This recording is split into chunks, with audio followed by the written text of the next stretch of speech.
बुद्धि। जब विनाश का समय आता है तो बुद्धि जो है विपरीत हो जाती है।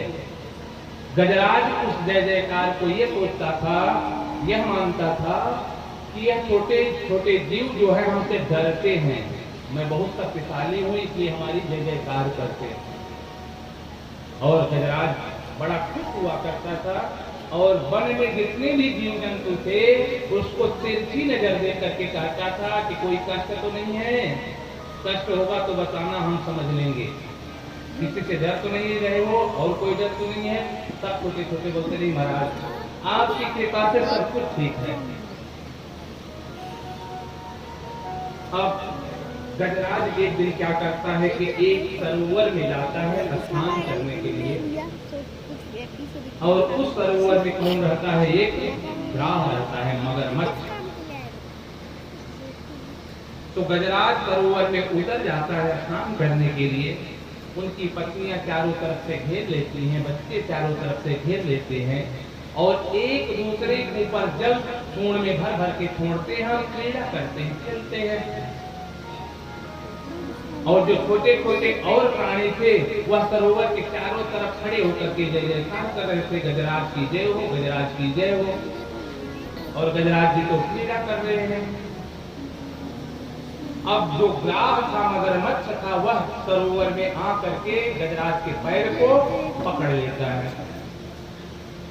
तो गजराज अपने बल के अभिमान में मन में विचार करने लगता है, कहने लगता है कि कोई छोटा मोटा जीव होगा, हमको प्रणाम करने आया है इसलिए मेरे पैर को छू रखा है। उसको अभी नहीं पता होता है कि यह मेरी मृत्यु है, मेरा काल बन के आया है। वह तो अपने बल के मन में सोच रहा है कि कोई छोटा जलीय जानवर है मुझको प्रणाम कर रहा है। जब थोड़ी देर बीत गया, ग्राह गज के पैर को नहीं छोड़ता, तो गजराज बोलता है, मन में विचार करता है कि अभी इसको नहीं पता है कि मैं गजराज के पैर को पकड़ा हूं। जो एक बार ऐसे पैर को फेंकूंगा तो जल के बाहर फेंका जाएगा। अभी भी इसको बल का अभिमान हो रहा है। जब थोड़ी देर और बीत गए, अब जो ग्राह का मगरमच्छ था वह गज के रक्त को पान करना शुरू कर दिया, खून को खींचना शुरू कर दिया। तब गजराज को ऐसा आभास हुआ कि नहीं, अब थोड़ा सा प्रयत्न करना चाहिए। तो अपने पैर को छुड़ाने के लिए बहुत प्रयास करता है, बहुत कोशिश करता है, लेकिन मगरमच्छ गजराज के पैर को नहीं छोड़ता और गजराज अपने पैर को नहीं हिला पाता। मगरमच्छ जो था वह गजराज के खून को पीना शुरू कर देता है। अब गजराज को थोड़ा कमजोरी महसूस होने लगी।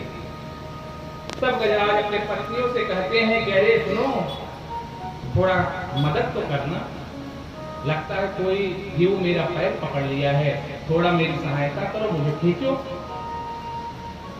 अब महाराज 50-50 पत्नियां, 150 पुत्र सब मिल करके गजराज को खींचना प्रारंभ करते हैं, लेकिन एक तिल भी नहीं हिला पाते। मगरमच्छ इतना जबरदस्त पकड़ रखा है।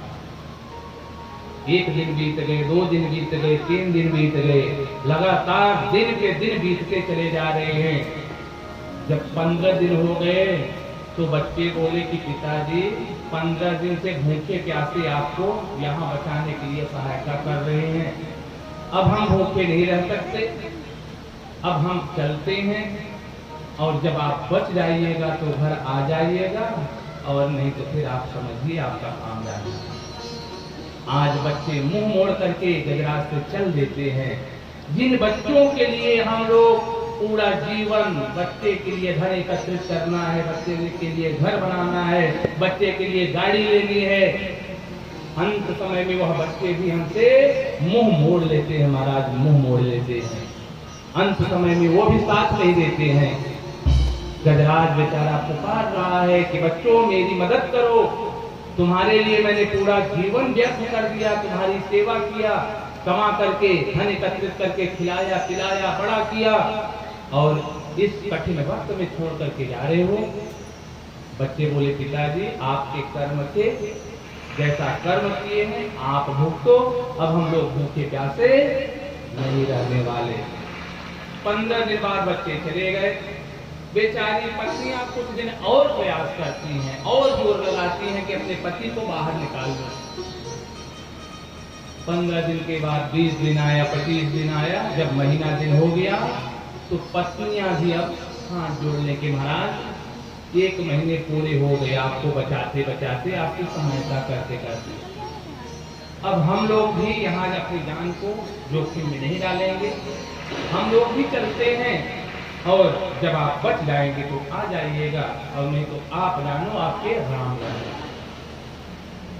गजराज को आज लगा कि जिनके लिए मैंने अपना पूरा जीवन व्यर्थ गंवा दिया, जिनके पालन पोषण संरक्षण में पूरा जन्म बिता दिया, आज संकट के समय में यही मेरा साथ छोड़ करके जा रहे हैं।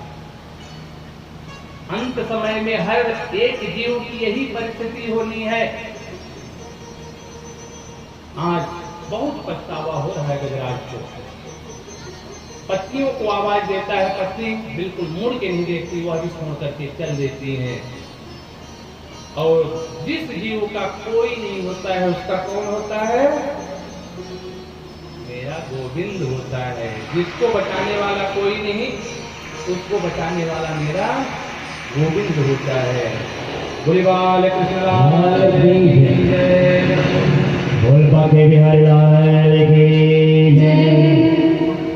तारों से सही, सितारों से सही, फूलों से सही, बहारों से सही, सुंदर भागवत की कथा को श्रवण कर रहे हैं। एक बार बाके बिहारी के नाम से जरा ताली के साथ जयकारा लगाओ तो सही। बोल बाके बिहारी लाल की जय। रचा है सृष्टि को जिस प्रभु ने, वही पे सृष्टि चला रहे हैं। रचा है सृष्टि को जिस प्रभु ने, वही से सृष्टि चला रहे हैं।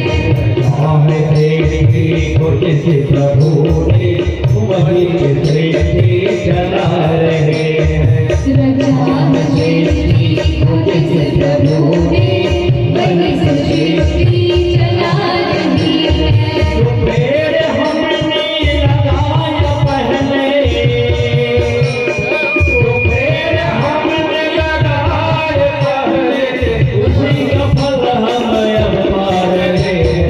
रचा है सृष्टि को जिस प्रभु ने, वही से सृष्टि चला रहे हैं। रचा है सृष्टि को जिस प्रभु ने,